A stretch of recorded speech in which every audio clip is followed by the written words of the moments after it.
2009-10નો સ્થાયી સમિતિ ચેરમેન હતો ત્યારે મારા ધ્યાન પર એક બાબત આવી હતી કે સુરતના સરદાર બ્રિજ અને વરાછાના સૌજી કોરાટ બ્રિજ પરથી વર્ષમાં સરેરાશ 80 થી 90 આત્મહત્યા થતી હતી.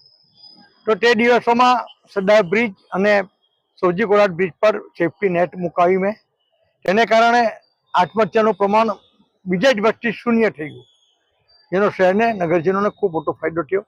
અને તે પછી તમામ રિવર બ્રિજ પર સેફટી નેટ લાગી ગઈ.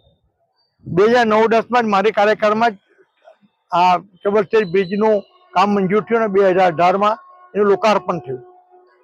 હમણાં આપણે જોઈએ છીએ તે પ્રમાણે કેબલ સ્ટેજ બ્રિજ પરથી ઘણી આત્મહત્યાઓ થતી જોવા મળે છે. ત્યારે એના કારણમાં મેં જોયું તો બ્રિજની ઉપર સેફટી નેટ નથી.